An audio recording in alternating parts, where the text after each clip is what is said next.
Oh my fucking god, oh my fucking god, oh my fucking god, oh my fucking god, oh my fucking god. You are now listening to the smooth sounds of Love Atia. Ciao, beautiful souls. My name's Atia, and I am your future bestie in your head. I am a sex-positive animal activist. I grew up in Queens, New York, and was homeschooled/unschooled for about 12 years. I was a virgin until I was 24 and attempted to have a hoe phase for 2 years, which eventually led me to being accidentally/intentionally celibate. And here we are today. My past left me with a lot of wild stories, a lot of lessons, and a hell of a lot of trauma.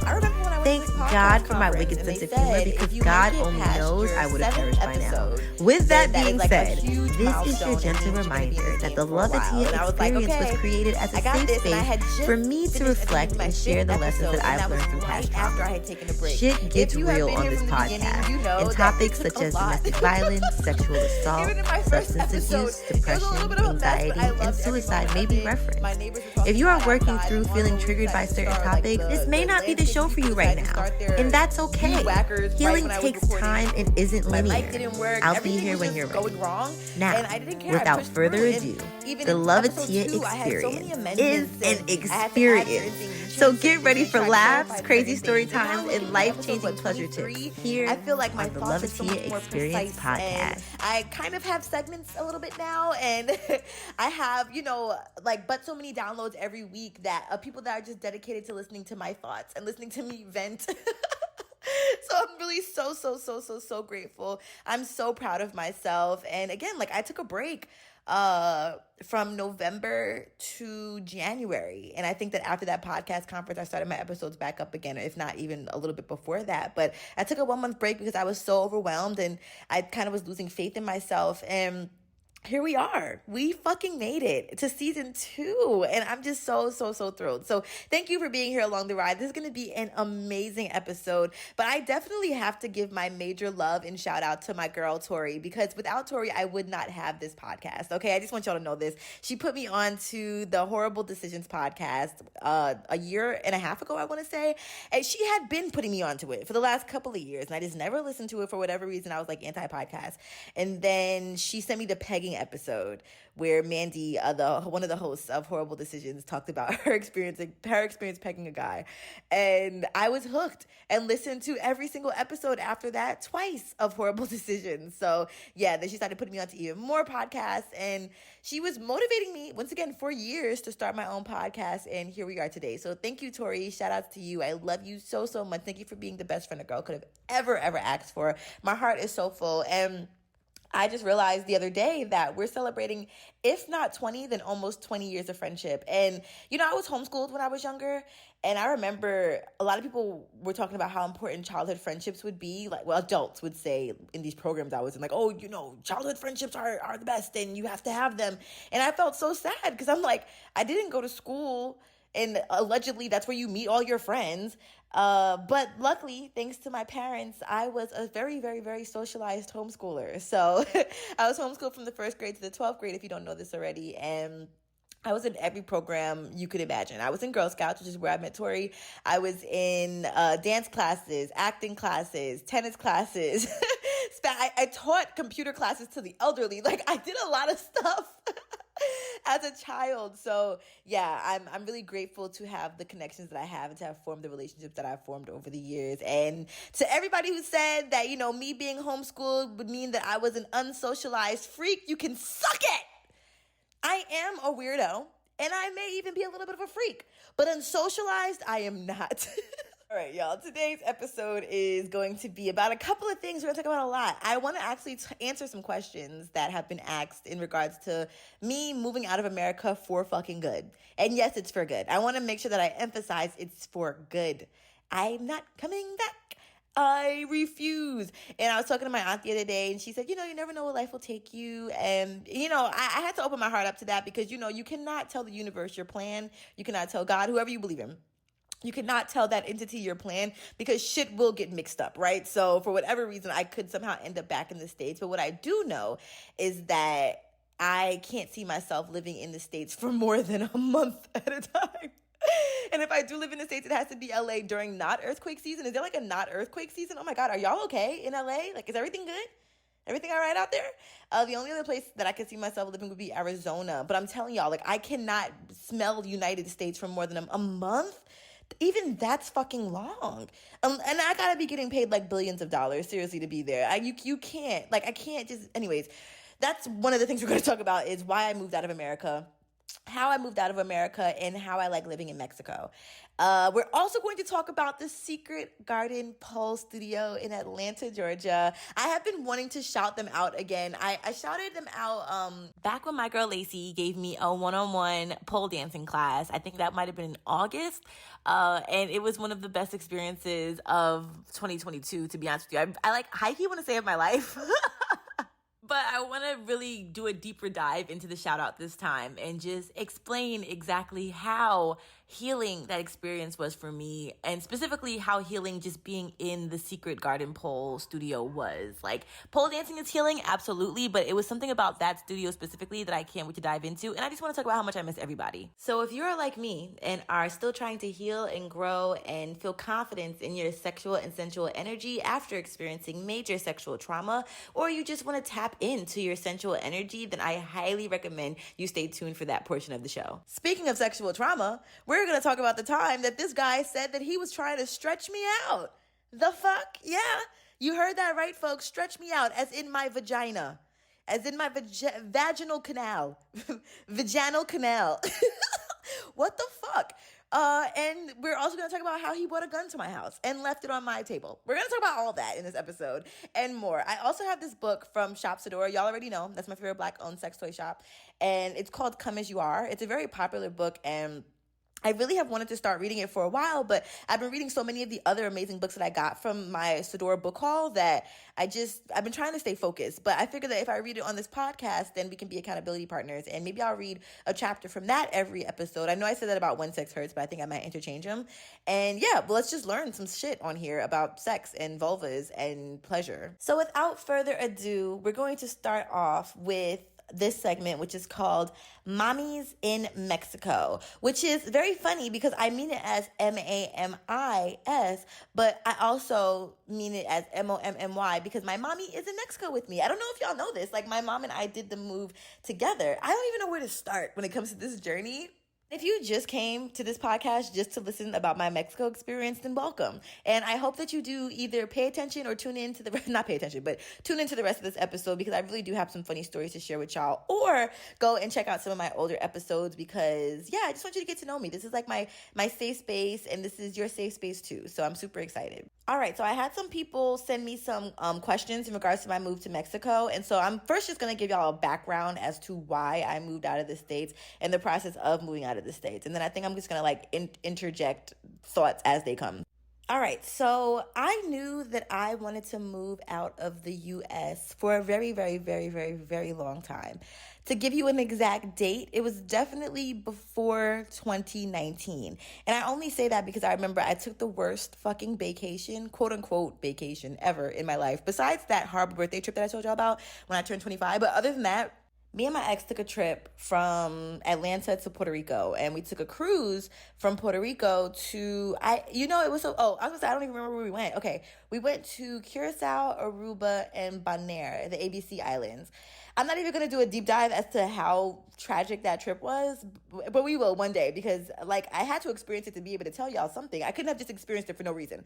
So I'll tell y'all a story time about that eventually, but when we were back in Puerto Rico, when we docked, I remember I was actively looking up monthly Airbnbs in Puerto Rico because I did not want to go back to Atlanta. I just felt like I needed to escape. Whole time I really needed to escape that relationship, but I also needed to escape the U.S. I just felt so happy. The Airbnb that we stayed at, it was in Rio Grande, and that's like the other side. So it's not necessarily by San Juan, where it's more like kind of city.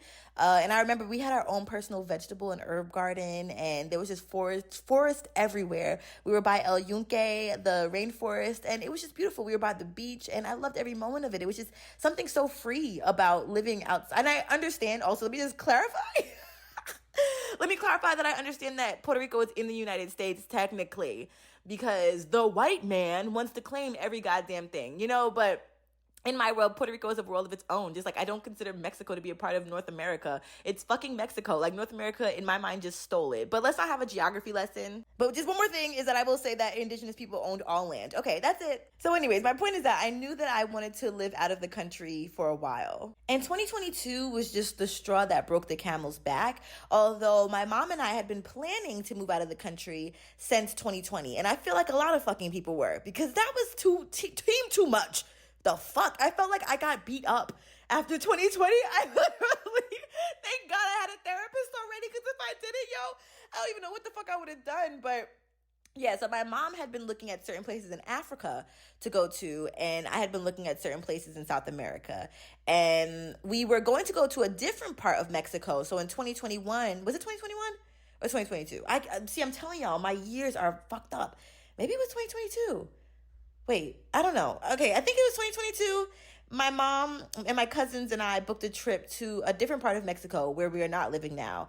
And it wasn't what I thought it was going to give. And, one thing I learned is that you cannot go based off of other people's experiences, because we were looking at so many YouTube videos, and there's something called an expat, and that stands for expatriate. And in my mind, an expat is just someone that has moved out of America. But there's also something called a black expat, which is what I guess I would be considered, because I'm black and I moved out of America. So there were a lot of black expats who were like, oh, this part of Mexico is so amazing. We love it. Everything's cheaper and life's great and everybody's great. Okay, and that's fine. Like, that part of Mexico was beautiful when we were interacting with people from Mexico. We only saw one black person on that whole trip. So that was a red flag. I remember I had gone out with my cousin one night just to see what the nightlife was about, and it was just a whole bunch of white gay men everywhere. Every club was white gay men. I love me some gay men, so it was not a problem. But for someone who likes black gay women or POC gay women, I was a bit disappointed.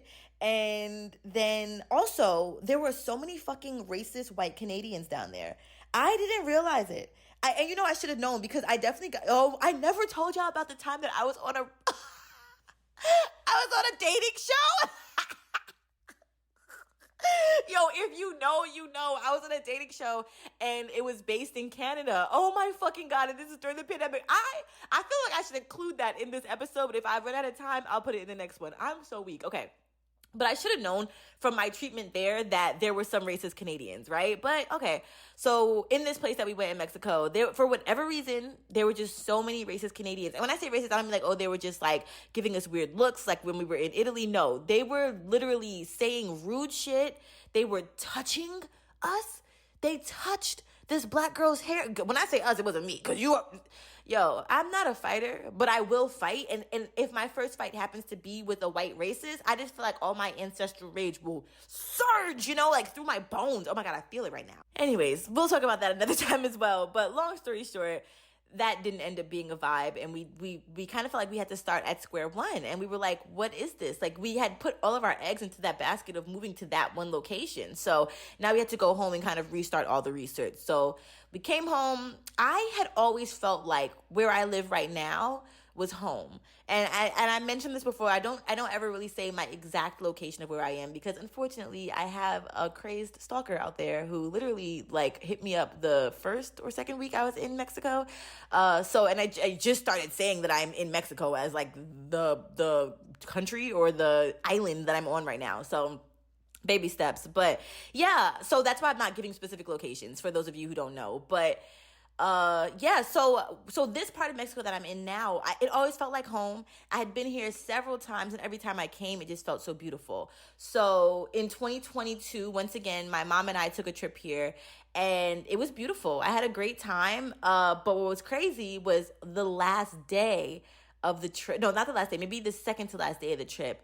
I just felt this overwhelming sense of anxiety. What happened was my mom and I had gotten tattoos for my birthday, and I was walking down the street by myself. We stayed at an Airbnb, and we decided to stay for 10 days because we just wanted to feel it. We didn't want to stay on a resort, that just feels so touristy. So we said, let's book an Airbnb and then just be in downtown.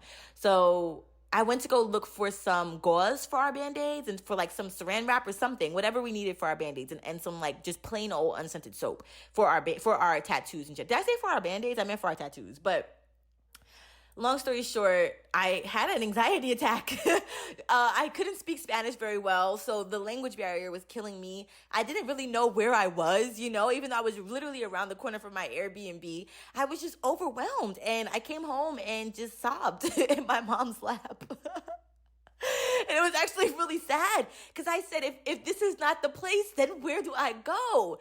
So thank God, you know, we came home and did more research. And once again, all the Black expats on the YouTube videos were like, this is where it's at. You should go here. And obviously, there are a lot of Black expats all over Mexico. There are so many different cities in Mexico, or towns in Mexico. So, you know, we just picked the one that we were probably the most familiar with. And there are still other ones that we're looking forward to traveling and seeing. So we decided in March to look for an apartment.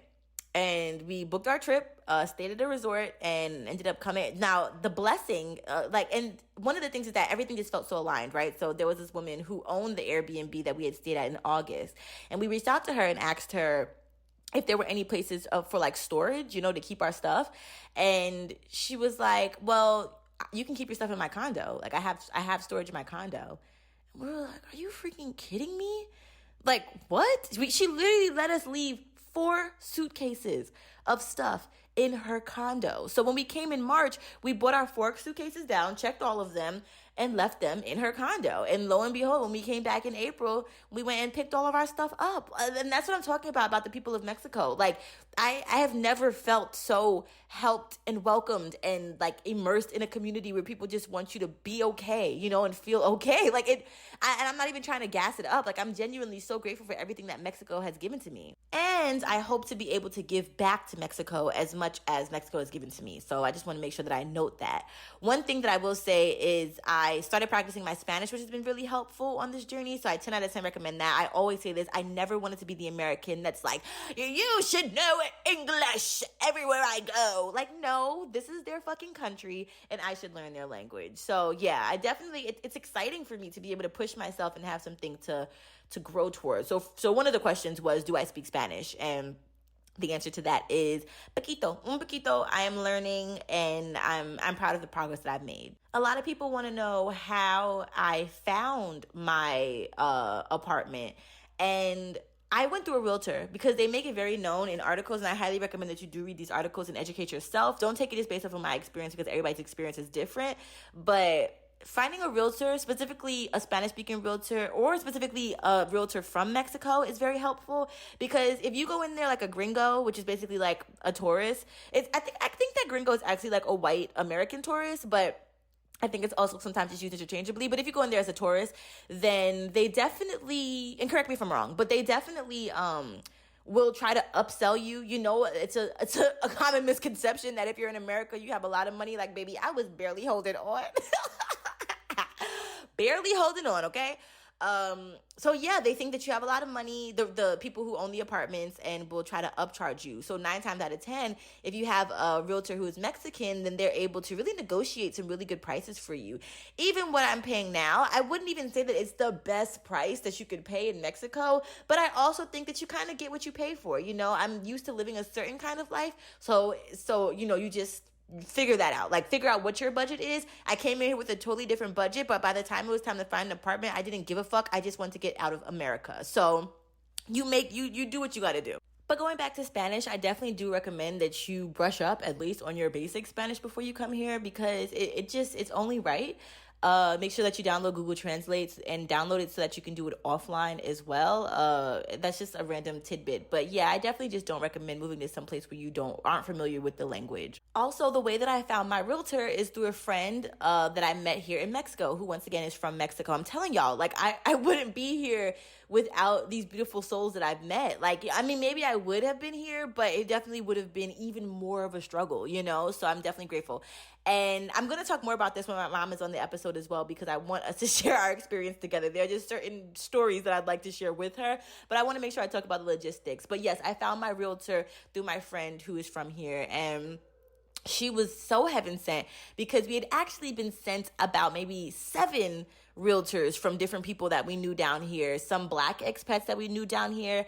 And like, I say that I reached out to 4 realtors and my mom reached out to 3 or whatever. I say that she reached out to 4. I reached out to 4. Only one of them got back to me and only one of them got back to her. And one of them sent her a poem that had nothing to do with anything. So yeah, that was definitely a thing. But if you don't have that connect, that's totally okay. I definitely recommend joining some of the Black expat Facebook groups and WhatsApp groups as well. A lot of the WhatsApp groups are for people who live here already. So if you can find one that's for people who are moving here, I recommend that, because otherwise it just kind of feels like an infiltration. A little bit sometimes. It depends on what group you're in, honestly. But yeah, I definitely recommend joining the groups where it's for like newbies and newcomers. But the Facebook groups are probably better for that. And then the WhatsApp groups are better for when you actually are here. Now, a lot of people ask if it's cheaper to live in Mexico. And it depends on what your definition is of cheap. And it also depends on what part of Mexico you move to. I will say that I'm not necessarily, how do I say this? I feel like I am saving money when it comes to like not having a car note, not having to spend money for gas, not having to spend money for car insurance. You know what's fucking me up, y'all? Food. I haven't had to pay for food for the last 2.5 years because I was on fucking EBT for a good damn reason. So, I will say that paying for food has definitely been an experience, but I always have food and I'm grateful for that. My dad always said that one thing I will never be is hungry, and there's something else he said I will never be. So yeah, definitely I'm never hungry, so I'm grateful for that. But I will say that was an adjustment for me. But if you're out there paying for your own food, then you'll be fine. I guess, the other thing I pay for is like taxi cabs, which once again, it's like basically say that you're paying for the MTA. I mean, I was still spending more money in New York using the MTA every goddamn day. I'm not even leaving the house as much as I was back when I was in the States. And even when I do, it's not crazy expensive. Like a cab will normally be about $2. And depending on the time that you come home, maybe about $5 or $6. And if you want to add a little tip in there, which I 10 out of 10 recommend, then it might be, it depends on what you want to tip them. I also, just because I've worked in service before, I am big on tipping. So that's probably why I spend a little bit more money out here than maybe your more frugal expat. Only because I know that like what people make here, like based on what we make in the States, I understand that we only make pennies and dimes in the States, especially like if you're working minimum wage jobs. But originally I had thrown some statistics out there as to what the people of Mexico make like for their hourly wage. And then I went to go like compare it to what I've seen on Google, but Google is literally a lie. Based on what I'm seeing on Google, like this shit is not true at all. So I think that what I want to do is actually speak to some people from Mexico and ask them what they're making, because the people that I know are making like $8 a day from what I know. Like, but Google is saying something totally different, but Google is a lie and run by Lord knows who. So I will definitely say that I'll do some more research on this, but all I know is that the wages that are made down here are completely unfair. They make what we make in America seem like billions. And so I know there's this big debate about, should you be paying people's tips if they should just pay more? Okay, well, they can't control what they're paid. So if you can come to their country and contribute to what they're paid, then that's very helpful. So that's why I believe in tipping when you travel anywhere. Unless it's one of those places where tipping is like disrespectful. I don't really know where those places are, but it's not here. So yeah, that's the way that I feel like I'm giving back, at least by them sharing their land with me, and I'm grateful for that. But in general, the cost of living is definitely a lot better. What you can get a 3-bedroom apartment for here, like for the amount, is what you would spend for a studio in Atlanta. If that, a studio is actually more expensive in Atlanta than a 3-bedroom apartment down here. Yeah, like that's fucking sad. I just feel like Mexico is doing it right and Atlanta is doing it wrong. It's really disrespectful how bad it is in Atlanta when it comes to the housing crisis. But we're not going to go down that rabbit hole. But that will lead me to why I moved out of America. First things first, I just want to put it in perspective for you that my first 3 months in Mexico were far from perfect, right? My mom's friend told us maybe on the second month that they say it takes 3 months to get adjusted to moving to a new place, or specifically moving out of the country or moving to a new country. So once we heard that, we were like, oh, okay. All right, so let's give ourselves and each other 3 months to get adjusted. And I thought that I had to get adjusted to Mexico, which I did. It was an adjustment. It was a culture shock. I can't lie. No matter how many times I've been down here, which has been at least 10 times, at least before we came down here to move, yeah, I still felt it was a lot. And I'll touch on some of that. But what I realized was that I really spent those 3 months detoxing from America.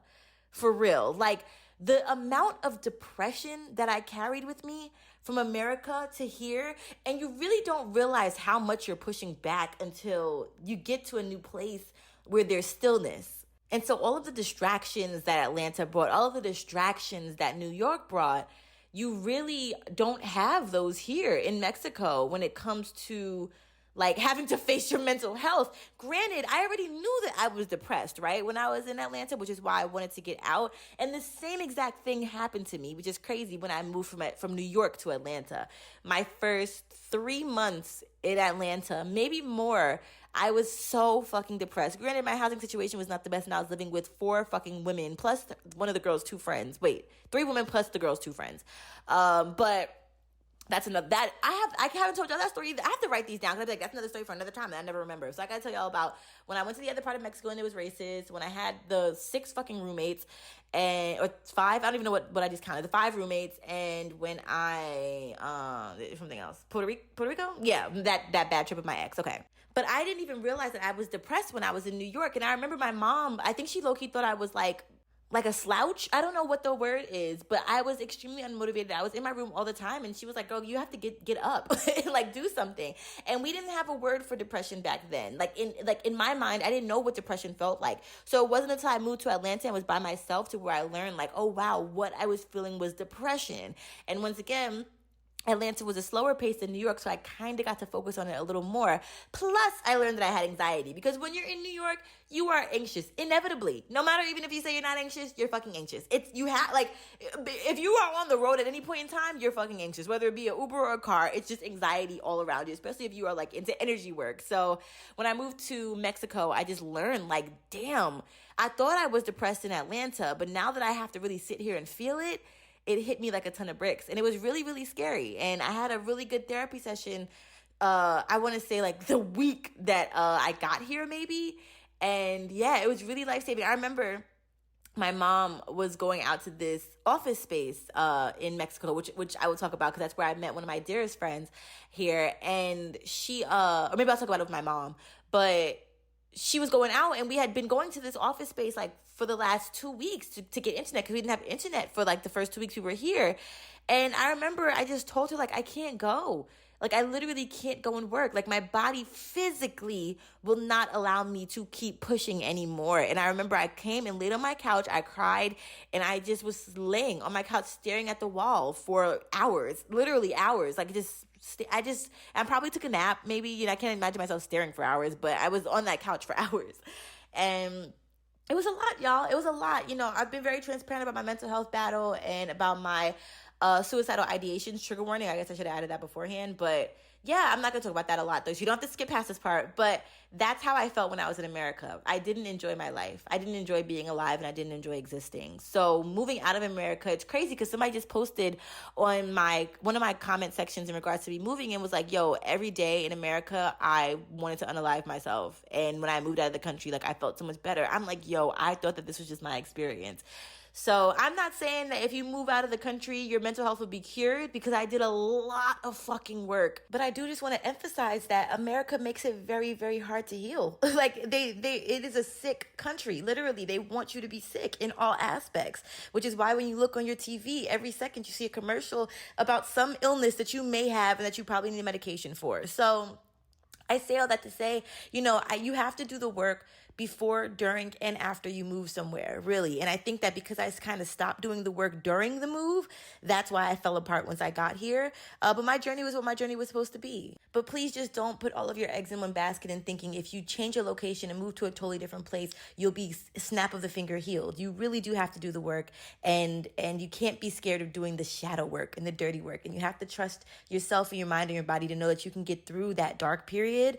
But yeah, I mean, like I said, it's just kind of harder to do the work in America. So just know that when you do move, just make sure that you continue to do the work once you move as well. And I really had to make it past those 3 months. I got to grieve a friend who passed away in 2020 because I was so busy taking care of my other friends that I didn't take care of myself. So I got to grieve him, and I got to grieve my grandma. And yeah, once again, I'm really grateful for this space. I got to take a whole week of not talking to anybody. I never got to do that in Atlanta, and that was a really beautiful thing. So mental health wise, this is probably the healthiest, like organically. I used to just say I felt better to try to manifest that I felt better, but organically, I feel like this is the healthiest that I have been living here. And you can hear it in my voice. A lot of people can say they can hear it, they can see it in my face. I gained weight. Y'all, I fucking gained weight. The lowest I was in Atlanta was 102 pounds. And that is scary because that is 3 pounds away from being in my 90s. And that's terrifying. So from last time I checked, I was 128 pounds and thicker than a motherfucking Snicker. Okay, I'm saying? Thicker than a Snicker. I gotta jump to put my jeans on and shit. So that's really amazing. I'm really grateful for that. Thank God for beans, rice, plantains, and avocado.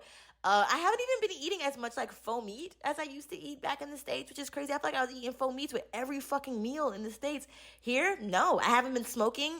If I can say that I've counted on both hands, I can say how many times I've smoked while I've been down here. Seriously, it's insane. I used to smoke every day and every night in Atlanta. Like every day and every night without fail. I was like, I can't go to sleep without it. Yeah, well, I can fucking sleep. Speaking of sleeping, I have to say that my mom and I, we flew here with my cat, right? Which was an experience within itself, bringing an animal here.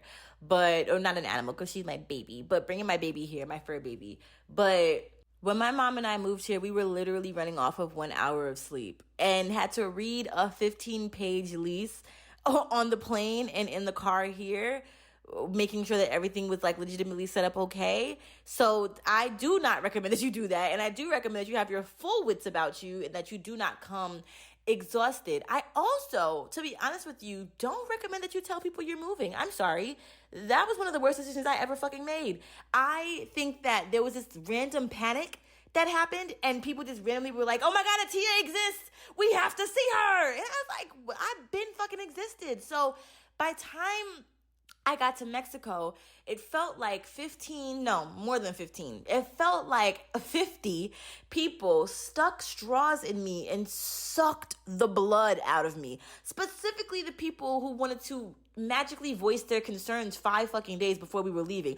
Is Mexico safe? Where have you been on this journey of mine where I've been planning for this for years? So that was a highly annoying. Another thing is that, letting go is hard for people. So there would be times where I'd have my one final hangout with somebody, right? And they'd be like, okay, let's hang out again. And I'm like, I only have 5 days left here. We cannot hang out again. Like, I'm not going fucking that far. Like, it's a 2-hour flight from Atlanta. So that was very exhausting because for every single individual hangout that I did with a friend, because I don't mix my friends, like it never goes well for me. So I did individual hangouts. For every individual hangout I did for a friend, I poured so much into them. I listened to so many vents, so many catch-ups, and as much as I loved it, I have a very low social battery. I don't think it's broken. I just think it is what it is because I'm a Virgo. So it was a lot, y'all. It was a lot. I had to deal with people, but I had to manage people's grief of me no longer being in America. I had to manage people missing me before I even left. And that was a lot, and having to validate or, comfort their human emotions, which were normal. But I don't know. We had people visit. That was a lot, y'all. Like, I love them so much. I'm so grateful that they visited. They are like my whole hearts. But to have like visitors stay with you for a week before you move, like that's, and they helped pack up and stuff. So that was nice. But to host was a lot. I went on a trip with my dad right before we moved. Like everything happened right before we moved. Again, that was a blessing too. We got to bond. We had some of the best conversations we ever had with each other. So that was beautiful. I went to a random podcast conference a couple of months before I moved. Like, it's just random things that we were kind of trying to squeeze in before we left. We had a going away party. And so we had to once again pour into people and they poured into us and it was great. But I didn't necessarily give myself that much time to refuel. So by the time I got to Mexico, no wonder I was depressed because I needed deep rest. So that was that. But one thing that I can tell you that I miss the most, because somebody did ask what I miss, and so I wrote a list, and these are things that you would never guess that I missed, but I actually missed Trader Joe's. I miss Target. We don't have Target down here. I miss Marshalls and Home Goods. It's definitely an American brand. I miss receiving letters. I really do. I miss receiving letters in the mail. I have a friend who used to write me, and I miss getting letters from him, but It is what it is. And then I also miss baked beans. I know that that's very random, and believe me, they have an array of beans down here. Like, no, really, all kinds of beans. But baked are not some of the ones that I found. Maybe I'm just not looking in the right place. Maybe they really do exist, but as of lately, I have not found any baked beans here in Mexico. So that's definitely something I miss. But you know what I miss the most out of everything? Out of everything that I have back in the States, I miss pole dancing, specifically at Secret Garden Pole. This is not a plug. This is not an ad. This is just me literally venting about how much I miss them. No. So if you know me, you know, and I'm going to get back to the Mexico stuff, but you know that I have had some traumatic experiences in my previous dancing schools back in New York. And even when I spoke about these traumatic experiences, I was then attacked and was called by my dance teacher when I was an adolescent, where she then told me off over the phone for expressing my truth about the dancing school. Not even about the dancing school. I didn't even blow them up, but it was just about like my experience. They ran me around the room with a belt and beat me with it in dancing school in New York. Like, so that's where I'm coming from, like when it comes to traumatic experiences in dancing classes, right? So when I learned about Secret Garden Pole and my friend Lacey hit me up, I think that she hit me up because she had seen that I had been very vocal about the fact that I had been sexually assaulted in July or maybe June. Y'all, it's all a blur. I want to say July of 2022. It's just so crazy to verbalize that now because that was literally just last year. And this sexual assault happened by a stranger at my grandma's memorial right before it started. So it was really rough for me to process, and I felt like I had lost myself. I felt like I didn't know who I was, and I was trying everything I could to find myself again, to find balance, and to reconnect with my sensuality and my sexuality.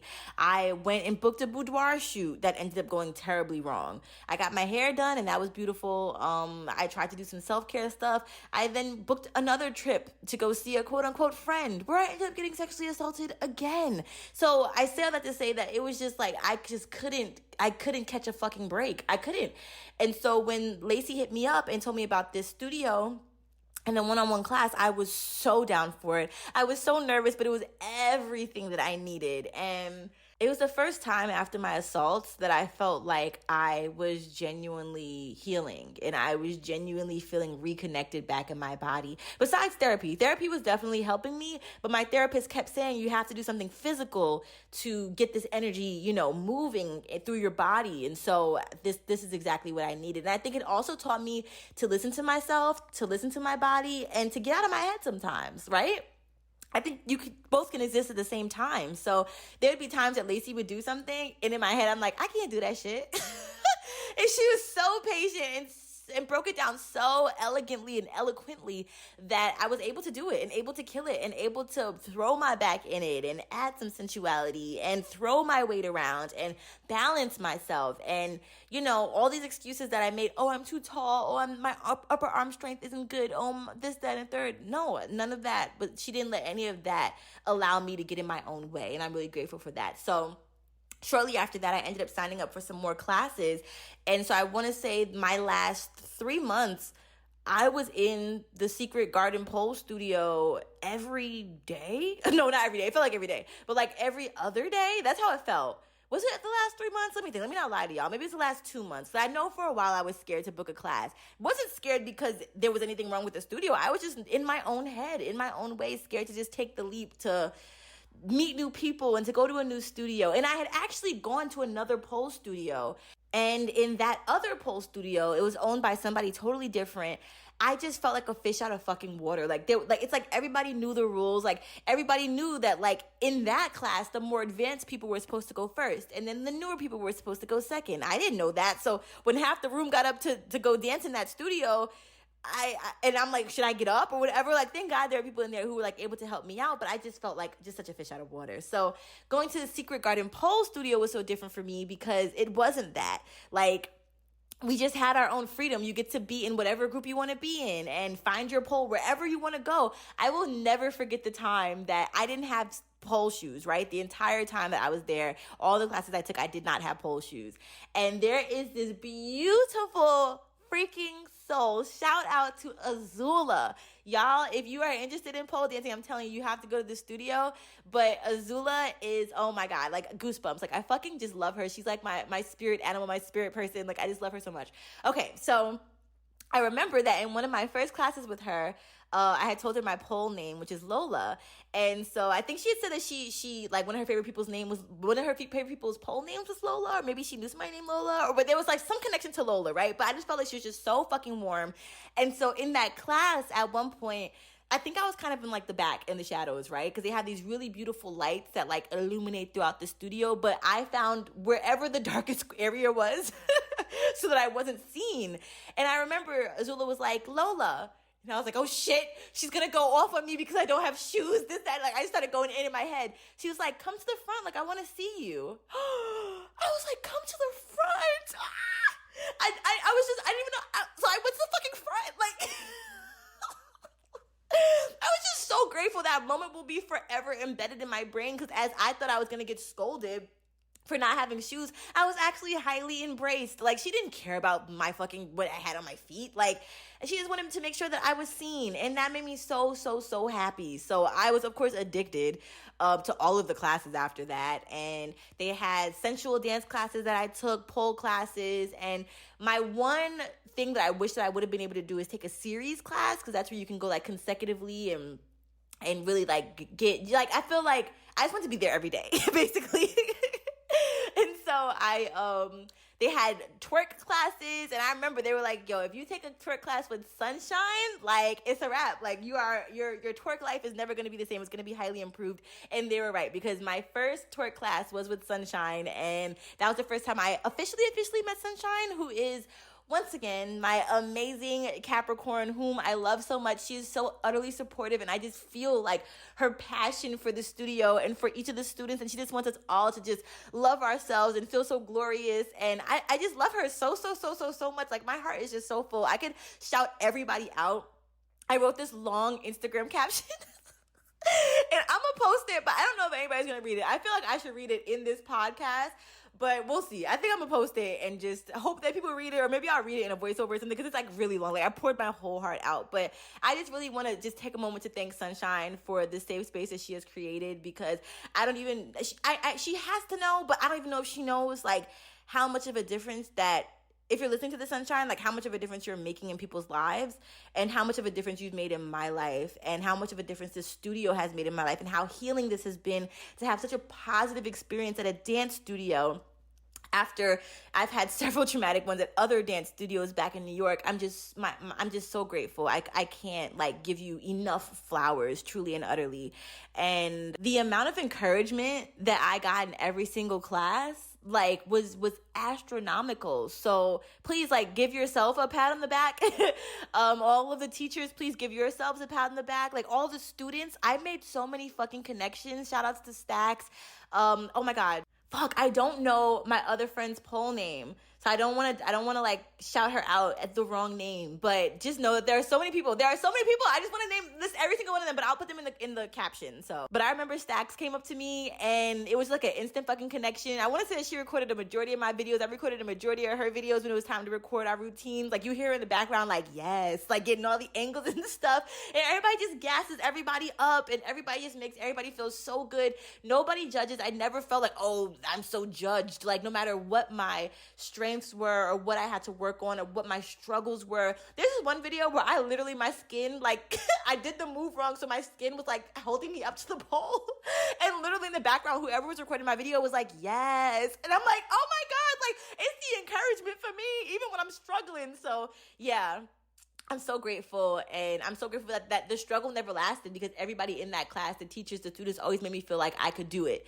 I could do whatever the fuck I put my mind to. So I'm just, I could go on and on. Oh my God. And I could not talk about the Secret Garden pole without mentioning and giving a shout out to Sweet Tea, who was my very first dance instructor after Lacey, when it came to like group classes. So the first class I signed up for was a belly dancing class. That was like the first class I ever signed up for officially after doing my one-on-ones with Lacey. And when I tell y'all that I walked out of that session with Sweet Tea feeling so empowered. She literally has you like give yourself a hug in her classes, and you have to affirm yourself as a goddess. She's like, yes, walk like a goddess, hold yourself like a goddess. Like, oh my gosh, you thank the ancestors at the end of your class. Like, it's just everything. One thing that I love about Sweet Tea and Azula and Sunshine is, you know how you can meet some people and it feels like you've known them for forever, like in a past life or some other shit. That's how I usually know that like I'm in the place that I'm supposed to be. And then I started taking Sweet Tea's stretch classes. And when I tell you that I would walk out of those classes feeling so fucking limber and amazing, I felt so connected to my body. But one of my favorite, like utmost favorite parts about Sweet Tea's stretch classes was that when she goes around the room and she goes to like push you into your stretch a little bit more, she literally asks everyone for consent before she touches you. And as someone who had been going to these classes for healing from unconsensual touch, to go to a dance class where somebody actually cares about consent and cares about like you feeling comfortable, I don't even know if Sweet Tea knows like how healing that was for me. And how much of a lesson that was. Like, it's actually not too much for me to require consent with every fucking touch that I receive from someone. Like, I don't know. I just wanted to make sure that I highlighted that and touched on that, because that was really life-changing for me. And that was really, I used the word healing, but that's the only word I could think of. It was cathartic. It was really cathartic for me. And I felt like this was a space where I was really able to safely tap into my sensuality and my sexuality and that sexual energy. And I'm going to be posting videos on my Instagram of all of my classes, but you'll see like the way that I was dressing in the beginning of taking classes versus the way that I was dressing in the end. Like, you can tell that I just felt more confident and more comfortable and safe. Safe is the key word. I feel like you should always feel safe in your dance classes, especially when it comes to pole and sensual dance classes. No, actually, any dance studio you should feel safe in. And because that wasn't my experience back in New York, I'm just so grateful to be able to put these new experiences in my mind, because dance has always been healing for me. When my parents were getting a divorce, I was literally going to dance class to like dance out my frustration. So I'm just so grateful to have found this safe space. Oh, and the cherry on top, when I told everyone that I was moving to Mexico, when I tell you there was not one negative reaction from any of the teachers, any of my friends in class, like literally everybody was so excited for me. Like, I can't even verbally explain like the support that I felt from these people that I had just known for only 2 months. It was insane. And once again, that just goes with the safety aspect of just feeling like I can share good news with people and it's not shit on. Like, it's literally like, I just felt so celebrated. So yeah, everything that happens at the Secret Garden pole is absolutely magical. And I don't even know what else to say. When I tell you that things were so divine, I'm talking about like the week that I moved here, Sunshine had literally like the owner of the pole studio was literally in Mexico as well. And I'm just so upset, but I forgive myself because I know that we were supposed to like link up, and I was so depressed, y'all. And I never want to be a Debbie Downer and be like, hey, I can't hang out because I'm depressed. Even though I know she would have understood, but I don't know. I was just judging myself so hard. And in the beginning, I was in denial that I was depressed and completely depleted and exhausted. So yeah, that I really do wish that we would have been able to connect when she was down here. But I also believe in divine timing and know that this is not the end of me and Secret Garden pole. So yeah. But just know that if you are struggling with your sexuality and your sensuality, if you're in Atlanta specifically, Secret Garden pole. If you're visiting Atlanta, Secret Garden pole. I literally am going to add an extra day to whatever my next Atlanta trip is, just so that I can take like 17 classes there in a day. Or at least if I can take the night classes on every trip, every time that I'm there. I don't know. I'll figure it out. But I was telling them, like, I'm going to miss y'all so fucking much when I moved. And I had only known them for 2 months, but that's how much of a family it felt like. And I still feel that support online. I still feel very connected to everybody, and I'm still cheering everybody on. So just thank you all so much, and I'm so grateful. But yes, I'm gonna shout everybody else out in the in my caption on Instagram. So yeah, so that is kind of like the high. I think maybe one of the last days that I was in Atlanta, I was in the studio, and that was the high that I was riding on when it came to making it to Mexico, because that place really poured into me, like really poured into me, and I'm really grateful for that. I also want to give a shout out to everybody who helped me, like during this move. I mean, major shout outs to Olivia and Maxie, my girls, who literally came and, like, Olivia had lived out of the country before, so she already knew what the process was. She already knew the kind of help I would need. I remember that I had hit up a lot of people and I had asked for some kind of assistance. And I will never forget, once again, Olivia came through, helped me so freaking much, moving so much furniture out the freaking house. Maxie came through, got a fucking U-Haul within the first 20 minutes of being with me and was like, bet, I got you. I'm helping you move this shit. Like, what? Like, so, you know, as much as I talk about how exhausting it was for me to, you know, pour into everybody before I left, like, my people, everybody really poured into me as well. And I'm really grateful for that. I truly, truly am. I'm so grateful. I'm about to dive into storage, but that reminded me that I also want to give a major, major thank you to Nile and Reed. Reed literally found out that I needed help moving my stuff out of my personal storage to my mom's house. I want to say less than 24 hours before I asked him for help. And he was like, bet, I got you. Where do you need me? Like, I'm so grateful to have these kind of people in my life who are just able to just like help. And, you know, it's not easy for me to ask for help. And so this move really required me to practice asking for help and being able to take no and being able to take disappointment, but also being able to be so grateful for the times where people like Reed were able to step up and really help me in a time of need. So I'm really, really grateful for that. Also, don't let material things stop you. Like, we still have shit that's in storage in the US and we'll get it eventually. Like, don't let that stop you. Like, don't. Just make sure that you leave a lot behind. I'll say that you don't need to bring a lot of stuff. A lot of the stuff that you think you need, you don't. I cannot wait to clean out my storage to the point where it's almost like, was I a hoarder? Because why do I have so much shit that is irrelevant, you know? So yeah, definitely 10 out of 10 recommend that. And also recommend booking trips to wherever you want to move before you move there, because that is highly important. Okay, one of the most popular questions that I've received since moving here, before moving here, all that stuff is Mexico safe? One thing that I want to say is there's nowhere on earth where people are perfect, right? Like, there's nowhere on this planet where there's like 0% crime.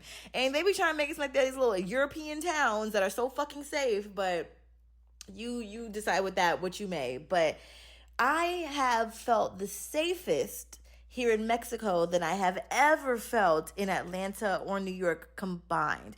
Now, as long as there are men on this earth, again, I say that nowhere will ever be perfect, right? So I don't walk around with my guard down. When I'm super drunk, I try my best to sober up as much as I can. But like, the immediate threat that I would feel when I was walking through the streets of New York drunk versus when I'm walking through the streets of Mexico to catch a cab, I don't feel that threatening energy. And, you know, thank God I'm from New York, so I feel like I'm very, very, very aware as opposed to when I was in Atlanta and I met women from Atlanta, and there would be like this kind of naiveness about them and like a lack of just awareness of surroundings that was kind of scary. But even when I was in Atlanta, like, I remember I was having a photo shoot one time, and I wasn't in a parking garage, but it was like the side of a parking garage where like the garbage trucks would pull in or whatever. And I was literally taking pictures over there. It was like an open space outside, but I was under this like trestle. I don't even know what the fuck it was. It wasn't a trestle. It was like a garage kind of thing. And this van of like 4 men pulled up, a minivan, and they were all just staring at me. And so I'm like, okay, what the fuck do I do? This is like shortly before I moved. I had my bartending like knife and key, you know, like the can opener and like the wine opener on me. So I had that in my hands, and I slowly started packing up my camera and my tripod, and they just sat there watching me. And as I started packing up, they just all started laughing. And I have it all on video too, and I never posted it, but just things like that. Like, I can't even take pictures in Atlanta without feeling like I'm about to be attacked any moment, you know? And it's not like I was in this super, super, super isolated place, but it was also a place that like you should not pull in if you see a woman by herself. It was just a very scary experience. And I'm going to post about it on TikTok one day. I don't know. I think I just haven't posted it out of fear, to be honest with you, for whatever reason, but I could probably save a life. But I still have to say, I remember when somebody, and this was actually my spiel for a lot of people, they would get this random rush of concern when they had found out I was moving to Mexico, and they'd be like, oh, you know, I'm so nervous for you. I'm so scared for you. And I would literally look them in the eye and say, every day when I'm walking down the street, I'm sorry. This is serious. Every day when I'm walking down the street, of Atlanta, I have pepper spray in my hand. Anytime I would see a man, I would pull my pepper spray out. I swear to everything I love. I swear to everything I love. The pepper spray was one of the first things I bought when I moved down there and lived there by myself. So there was another instance, maybe a month later, if that. It seemed like more and more egregious, like predatory experiences started happening to me the closer I got to moving out of the United States. And I feel like it was really a sign from God, like saying, get out. Like this was literally an escape. Like it was just a reminder to never fucking go back. I was in my car and I was getting something out of my car. I was bent over and like I felt the presence of like a van behind me. So I looked out and it was two men in a van. And one of this guy was like saying from my window, like, oh yeah, you look so beautiful, whatever. He was like, oh, my wife, she needs help. She needs help coming from the airport. Can you help her? She just needs some money. And I'm like, Negro, you're in a van. Go fucking get her. Like, whatever it was, it didn't make any sense. It was actually a white guy. So it was a white guy in the front of the van and then a black guy in the passenger seat. But they literally lingered. And I said, no, like, I can't help you. I had no smile on my fucking face because at this point I was done. And they stayed there and continued to ask. And I said, no. And then they were like, all right. And then just like drove away. Like, that's the type of stuff I'm talking about. And maybe to the average bear, you're like, oh, that's not intimidating. If a van pulled up beside you while you have something in your hands and you are literally like not fucking with it, it's just my entire gut was like, this is not an okay situation. This is a scam of some sort, whether it be trafficking or trying to get some money from you or just trying to distract you. Of course, then I'm like super paranoid the rest of the fucking time I'm in that area because I'm thinking, oh, are they watching me from afar? Like, this is not a way to live. Just to give you perspective, like, I have felt this sense of calmness. And again, you got to stay aware, stay alert, you know, nowhere is perfect again, but I have felt the safest that I felt ever in my whole entire life in a place. And I'm so grateful for that. Like, I really am. And this is not to say I'm walking down dark alleyways in sus neighborhoods drunk. You know, I'm literally downtown walking to a cab, waiting on a public corner, you know, for a cab to stop by that is trustworthy. I also have cabs' phone numbers in my phone. Whenever I need to call somebody, they can come and pick me up. And it's a trusted cab service that I've taken over and over again. As opposed to when you're in Atlanta and you're calling an Uber from inside the club, you're scared to wait outside. So you wait till the Uber gets in, then you get in, the Uber driver is sus themselves. And you're like, I hope I make it home. You know, again, like, yeah, you take the precautions when you're in the cabs here too, but I don't feel this sudden rush of like perversion. Now, I will be honest and say, you know, a lot of people are always like, well, what about the C word? What about the C word? And you can fill in the blanks on that one. You know exactly what it is. And I used to kind of dismiss it when people would bring it up, but to be completely honest with you, we have that everywhere. We have the M word in New York. We have probably the M word in Atlanta. But my point is that there are gangs of all sorts, if you know what I'm saying. The U.S. government themselves are a gang. Like, I just need that to be fully understood. Like, the U.S. government is legitimately a corrupt gang. The police people in the U.S. are legitimately a gang. Another thing I want to mention is, you know, as much as we talk about like gun violence and stuff like that, in Mexico, I haven't heard of there being any mass shootings in Mexico since I've been here, but there have been at least 4 mass shootings within my first 3 months of living in Mexico in the U.S. 4 mass shootings in the U.S. But the same people who are like, be safe, I'm so scared for you. No, bitch, I'm scared for you because you're still in America where they are walking around with rifles shooting up the joint. And I'm not laughing at mass shootings. It's not funny, but it's just the irony of when you're in America. Sometimes people are just so blinded and so jaded to believe that America the beautiful. No, America the delusional, I swear. And, you know, I used to feel like, oh, well, not everybody gets the opportunity to leave the country. No, I don't believe that anymore. It only takes a leap of faith and a very, very, very strong soul. Only the strong will survive out here. I will tell you that. Like, you have to have a very strong soul. Not everybody can survive, or not everybody can thrive based on what your mindset is. You know, I even had people who would send me articles about like things that were happening on the other side of Mexico before I moved here. How unencouraging is that? Like, and these are people who I consider to be friends or family, and they would literally send me articles about murders that were happening in places that I wasn't even moving to. Mind you, while these articles are being sent to me, right, there are literally articles in the U.S. that are talking about how there are these explosions of like nuclear gases that are happening state to state. Literally. I know I talked about wanting to move to Arizona earlier in this episode. Yeah, well, they also had one of those nuclear explosions and had everybody quarantining in their house as if the nuclearity of the explosion dust couldn't get into people's houses. Like, but you decide to put on a blinder to the shit that's happening in your country because you have to stay there. So why would you, it's almost like misery loves company in a way. So again, as long as men exist on this world, there's always going to be violence. But, it's just, it's really sad. The way that America has made Mexico look in y'all's minds again. So yes, there are certain neighborhoods you shouldn't go in. Yes, there are certain kinds of people that you shouldn't interact with. Yes, there are certain lanes you should just stay in and don't cross those lanes, and just respect space. But otherwise, like people wise, no, I feel like I'm very, very, very, very protected here by my ancestors. And I feel like I have my wits to be able to know when a situation is bad and when to get out of it, but also to not put myself in a situation that can turn bad. There is a story that I want to share about the police with my mom when she comes on, but I'll save it because I'm running out of time and I really want to share y'all the story about the guy who's trying to stretch me out. So, okay. Another question was, are there other Black people? Yes, there's a huge Black expat community down here, like I said earlier, as there is in all or most other parts of Mexico. There are literally, we are escaping. Oh, I remember that I was having a group conversation with someone, and this woman had said that she had moved out of the country, and she was like, yeah, but I moved before it was trendy. I moved before it was a trend.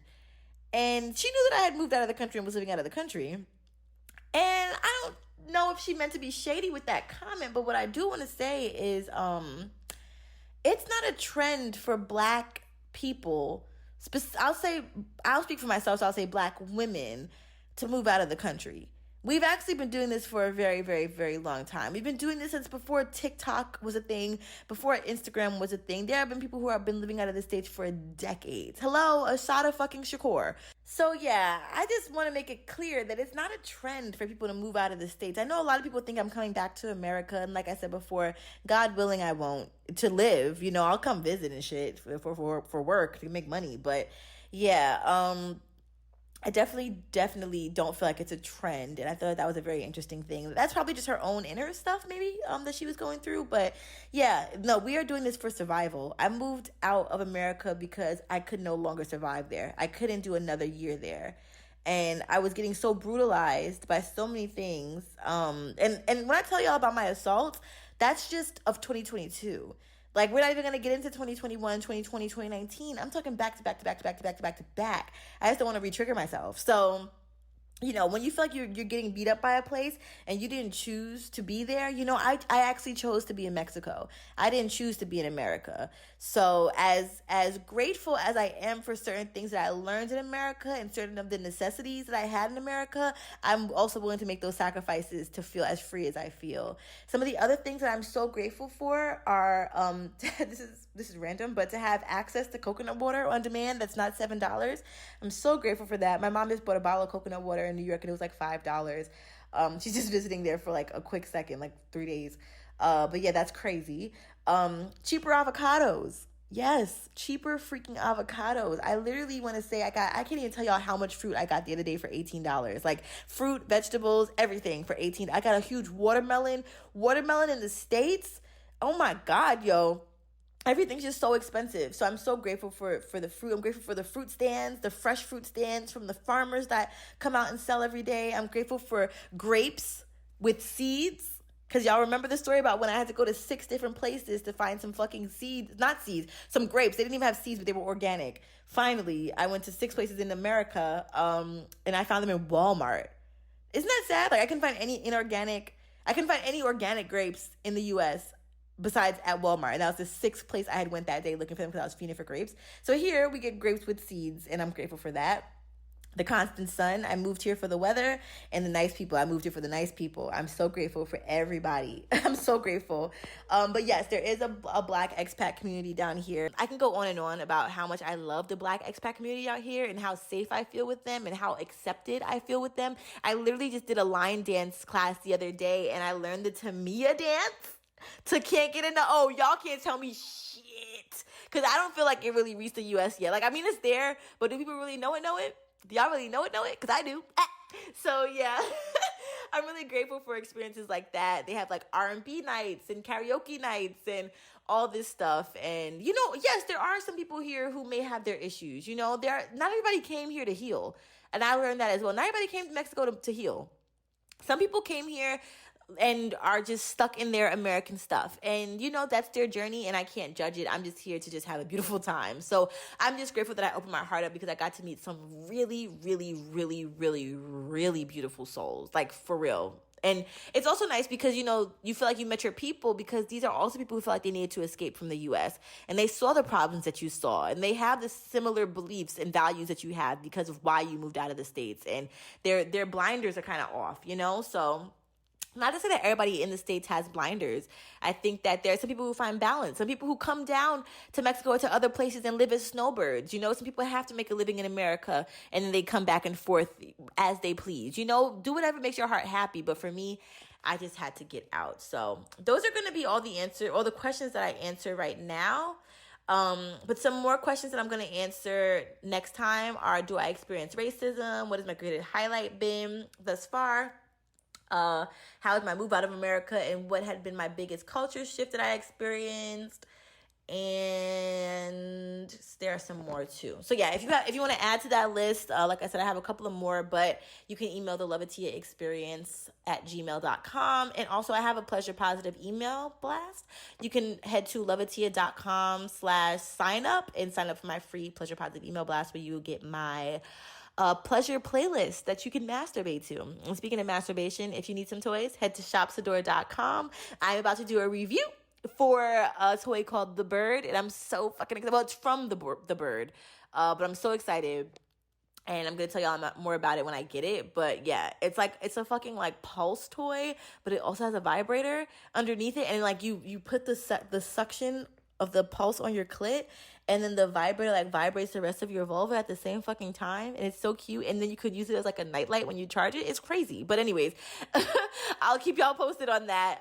But yes, until then, if there are any toys that you're interested in, you can use the code LOVATIA on shopsadora.com. Again, if there are any toys that you want to use, whether it be anal, vaginal, clitoral, read some books. Oh shit, we gotta read the book. And more, head to shopsadora.com and use the code LOVATIA. It's a Black-owned, woman-owned sex toy shop. What am I talking like that? It's a Black-owned, woman-owned sex toy shop. Okay. Speaking of sex, let's read an excerpt from a book that I got called Come As You Are. And the chapter is If You Feel Broken or Know Someone Who Does. Okay, so it's actually, the book is called Come As You Are, The Surprising New Science That Will Transform Your Sex Life. Ooh, okay. So there's like a lead up to this, but this resonated with me. If you feel broken, oh wait, I have to do my new segment songs. I want to have songs for each segment. Okay. Reading sex books with me.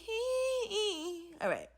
One more thing before we get into chapter 1. Remember how I said we've all been lied to? I guess she said that in a previous chapter, but we'll get to that eventually. Okay, sorry. Back to the book. Remember how I said we've all been lied to? I want to take a moment to recognize the damage done by that lie. So many women come to my workshop or to my class or to my public talks convinced that they are sexually broken. They feel dysfunctional, abnormal, and on top of that, they feel anxious, frustrated, and hopeless about the lack of information and support they've received from medical professionals, therapists, partners, family, and friends. Quote, just relax, they've been told. Have a glass of wine. Or, women don't want sex that much. Get over it. Or, sometimes sex hurts. Can't you just ignore it? I understand the frustration these women experience and the despair. And in the second half of the book, I talk about the neurological process that traps people in frustration and despair, shutting them off from hope and joy. And I describe science-based ways to get out of that trap. Here's what I need you to know right now. The information in this book will show you that whatever you're experiencing in your sexuality, whether it's challenges around arousal, desire, orgasm, pain, no sexual sensations, whatever, is the result of your sexual response mechanism functioning appropriately in an inappropriate world. Damn. Ooh, I love this book already. You are normal. It is the world around you that's broken. Oh, shit. That's actually bad news. Or that's actually the bad news. The good news is when you understand how your sexual response mechanism works, you can begin to take control of your environment and your brain in order to maximize your sexual potential, even in a broken world. And when you change your environment and your brain, you can change and heal your sexual functioning. This book contains information that I have seen transform women's sexual well-being. I've seen it transform men's understanding of their women partners as well. I've seen same-sex couples look at each other and say, oh, so that's what was going on. Students, friends, blog readers, and even fellow sex educators have read this book or heard me give a talk and said, why did no one tell me this before? It explains everything. I know for sure that what I've written in this book can help you. It may not be enough to heal all wounds inflicted by your sexuality, by a culture in which it sometimes feels nearly impossible for women to do, quote unquote, sexuality right, but it will provide powerful tools in support of your healing. How do I know? Evidence, of course. At the end of one semester, I asked my 187 students to write down one really important thing they learned in my class. Here's a small sample of what they wrote. I am normal. I am normal. I learned that everything is normal, making it possible to go through the rest of my life with confidence and joy. I learned that I am normal. These are all testimonials from different people, by the way. I learned that I am normal. And I learned that some people have spontaneous desire and others have responsive desire. And this fact helped me understand my personal life. Another one is women vary. And just because I do not experience my sexuality in the same way as many other women, that does not make me abnormal. Another one is women's sexual desire, arousal, response, etc. is incredibly varied. The one thing I can count on regarding sexuality is that people vary a lot, that everyone is different and everything is normal. No two alike, no two alike, and many more. More than half of them wrote some version of, quote, I am normal. I sat in my office and read these responses with tears in my eyes. There was something urgently important to my students about feeling, quote, normal. And somehow my class had cleared a path to that feeling. The science of a woman's sexual well-being is young. And there is much still to be learned. Damn, that's deep, is young. That's very deep. Because I'm not going to rant about women's sexuality, but there's still much to be learned. But this young science has already discovered truths about women's sexuality that have transformed my students' relationships with their bodies. And it has certainly transformed mine. I wrote this book to share the science, stories, and sex-positive insights that prove to us, despite our culture's vested interest in making us feel broken, dysfunctional, unlovely, and unlovable, we are in fact fully capable and of confident, joyful sex. The promise of, quote, come as you are is this. No matter where you are in your sexual journey right now, whether you have an awesome sex life or want to expand the awesomeness, or you're struggling and want to find solutions, you will learn something that will improve your sex life and transform the way you understand what it means to be a sexual being. And you'll discover, even if you don't feel that way yet, you are already sexually whole and healthy. The science says so. I can prove it. Oh my God. I love that so much. I'm going to leave y'all with that. I got this book, Come As You Are, from Shopsadora, and you can get 15% off if you use the code LOVATIA again. And it's by Emily Nagowski. I love this. Okay, now let's talk about sex, baby. Let's talk about how he tried to stretch me. Ugh. All right, it's time for a story time about my tragic sex life back in the day before I was celibate. And this one, we're going to call him Big Dick Johnny because I don't care to give him any other name right now. And I feel like that would be the best way to, maybe I should call him Gumboy, but no, Big Dick Johnny. So first things first, I met this guy on Hinge. And one thing I will say is that I made it very clear that I just want to be friends with benefits. Now, if my timeline serves me correctly, I think that I had sex with him in January. And then my friends with benefits that I told y'all about in episode maybe 2 happened in April.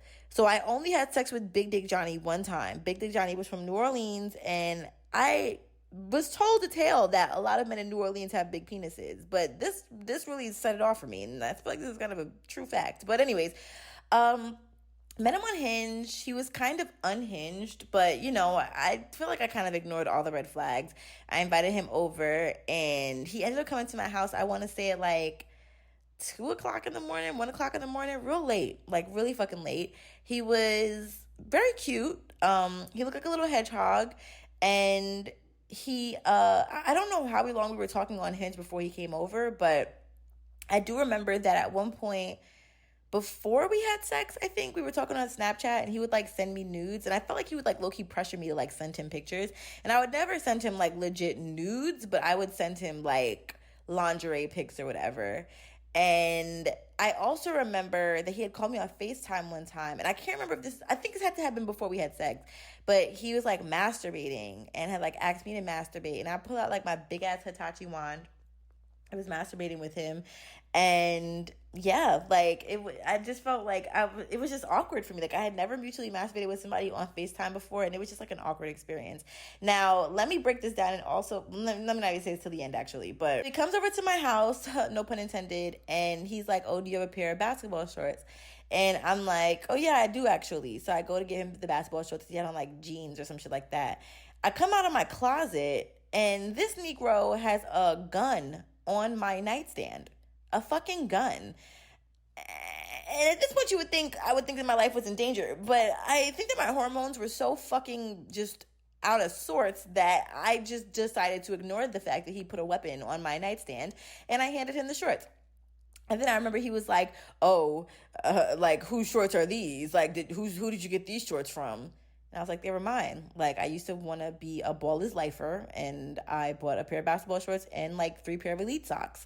So, you know, that was a little bit like, ick. Like, why are you insecure and we just fucking met? But okay. So we start making out instantly. Like, making out, I'm fucking wet as fuck, and we start getting to the do. Now, I also remember that I think he might have played his sex playlist, because he had like a really good sex playlist.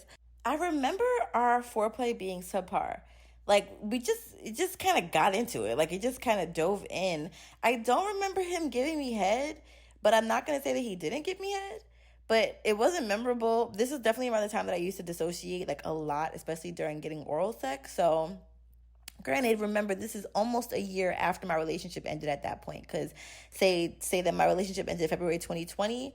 Me and this guy messed around in January 2021. So, you know, I'm a year out, but I still hadn't had that many sexual experiences. Matter of fact, let me just tell y'all now, this is the guy that I talked about in episode 1 that ended up having a kid that he never told me about. And like, I guess I spun the block, and we ended up mutually masturbating at some point. Okay, so this is him. So now that y'all kind of got like a vision of like who he is and like the type of bullshit that he be on. Okay, so I do remember that I went to go give him head, because I just genuinely enjoy giving oral. Like, and I learned that I only like giving oral to guys that I actually like and care about, but we'll get to that at another episode. So I was using a condom, and I was like choking. And I asked him, "When's the last time you got tested?" And for whatever reason, I took his word for face value. And he was like, "Oh, like 3 to 5 weeks ago," or some shit. And I was like, "Are you being honest?" He was like, "Yeah." So I just really, at that point, ignorance was bliss. I was like, fuck it. I ended up giving him oral without a condom, which 10 out of 10 do not recommend. And I ended up getting tested like shortly after this experience, which is one of the things that it taught me, honestly, is that what's the point of getting tested after the experience? Like, why not take precautionary measure, you know, out of the pure sake of temptation? It's just not worth it. But this is the part when it gets bad, because first of all, his penis was gigantic. And I mean, like, I don't mean like, yay. I mean, like, and I don't mean it in a shaming way either, but just girthy and thick. It wasn't even super, super, super, super long, but it was just really like thick and girthy. So I remember he started fingering me, but it didn't feel good. Like, I didn't feel like he was trying to make me orgasm. It was like he was maneuvering my innards and with his fingers. And later on, he tells me, like whenever we reconnected 2 years later, he's like, "Yeah, I was just trying to stretch you out. I was trying to stretch you out." Stretch me out? This nigga had 3 fingers in me at one point. 3 fucking fingers. And I feel like this is one of the situations where when we were having sex, he was like, "Yeah, just take it. And I'm like, "No, this hurts." And he's like, "Yeah, take it. And I'm like trying to quote unquote take it. And I don't think that was very okay for my mental health at the time.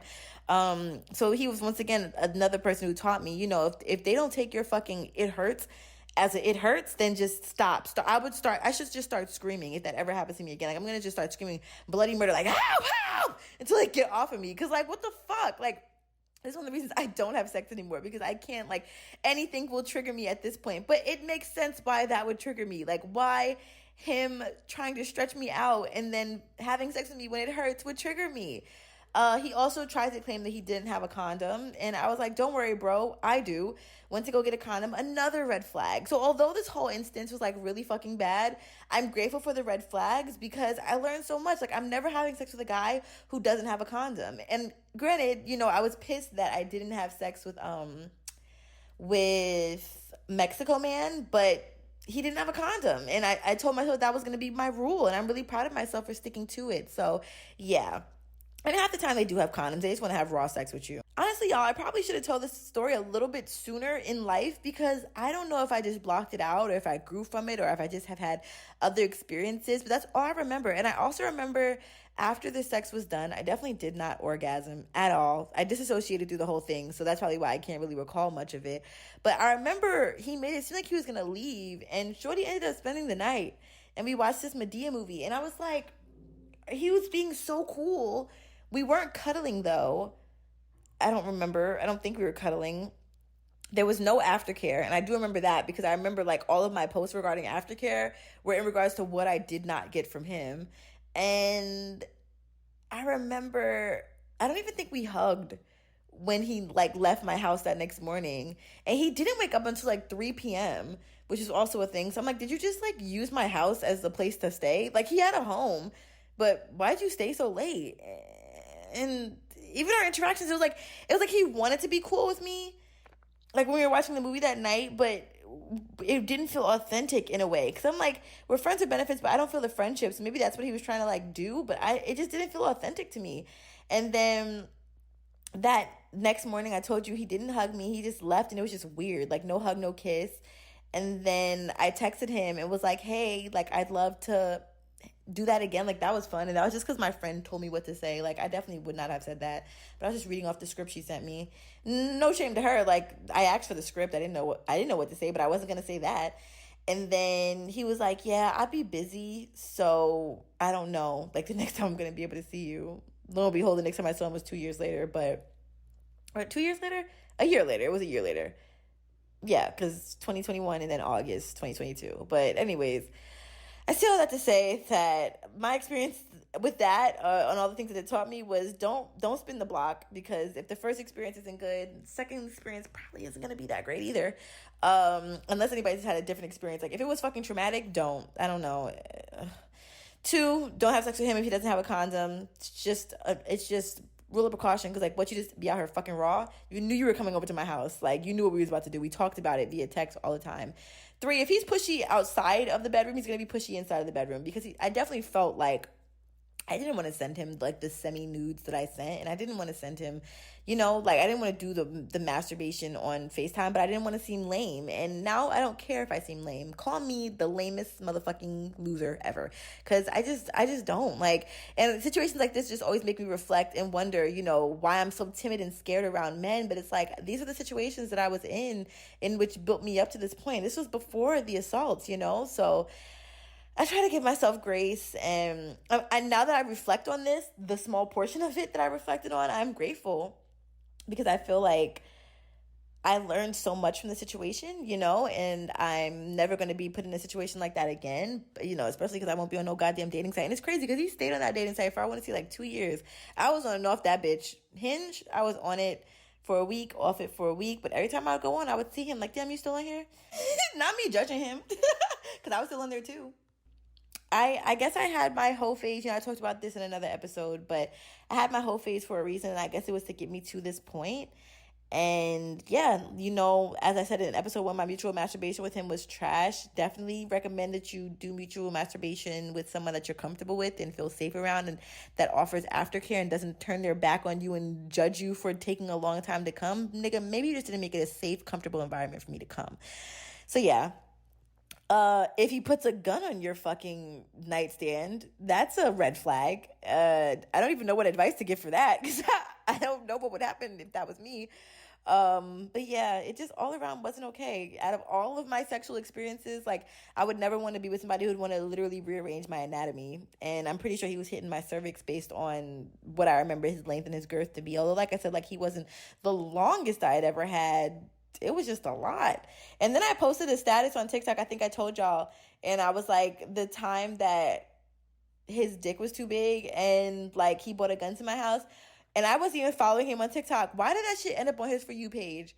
And he posted like the eyes emoji.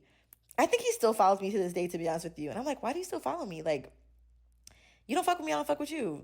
What is it? But I think he thinks I'm going to be TikTok famous one day, so he just like tries to stay around. But we don't talk, so it doesn't matter. But yeah, that was my experience with him. Thank you for listening to my story time. I didn't know it was going to sound as dramatic as it was, but I'm always surprising myself. So with that being said, this is the conclusion of episode motherfucking 2. Are you ready to hear all that I have planned for season 2? Did I say episode 2? Okay, season 2, whatever. Season 2 of the Love a Tia experience?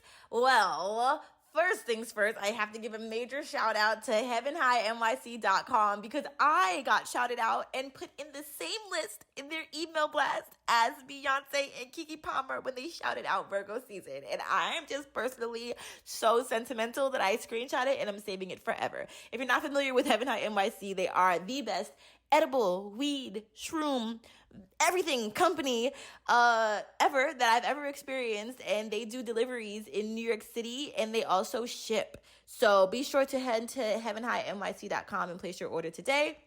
Y'all know I love shouting out Black-owned businesses. So you got shopsadora.com, heavenhigh.nyc.com, and then you have imanijewelry.com, which is where I get all of my asymmetrical and unique jewelry from my Ankh chokers to my third eye hoops, to my third eye sterling silver hoops. Everything is handmade by one beautiful, extraordinary woman, and I'm so, so excited to rock all of my things from Imani Jewelry. So you can head to imanijewelry.com, use the code LOVEATIA, and get 10% off from there. Now, for season 2, you can expect some really hilarious fucking story times because my life is a joke. So more to come on the stories. We got more Mexico stories for y'all. I am taking questions. I'm giving advice this season, so feel free to head to theloveatiaexperience.com. Well, what am I talking about? theloveatiaexperience@gmail.com. Send an email there if you're looking for advice or tips. DMing me will not be helpful because I lose DMs and they get lost in the sauce and I forget to check them. So please, also, we have a new Instagram. Please follow our Instagram. I'm following everybody back until I get to 100 followers, and I'll probably still follow people back till I get to like 1 million. But just kidding. There's a cap on Instagram. But it's the Love a Tia Experience. That's the full Instagram name. So follow me and I will follow you back, okay? I promise. I got you. I'm following people back. So do that, yo. I love you so much. Also, we have interviews. I'm so excited. I might try to do interviews via Zoom. I'm going to try to do some in person. I'm going to interview my mom. I'm going to interview friends. I'm going to do a tour to Atlanta and New York next year because I'm not going anywhere near there in the cold.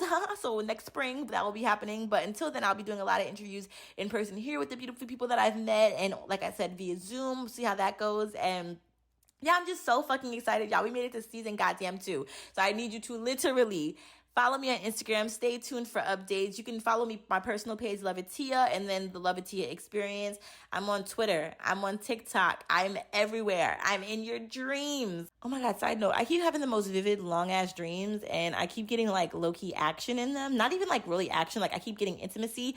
And I made this post the other day, and it was like, my soul is horny, but my body isn't horny, and everybody's commenting, relating on that. So I feel like we should dissect that later on in life. Like, what the fuck? Everybody says that means that I'm craving intimacy.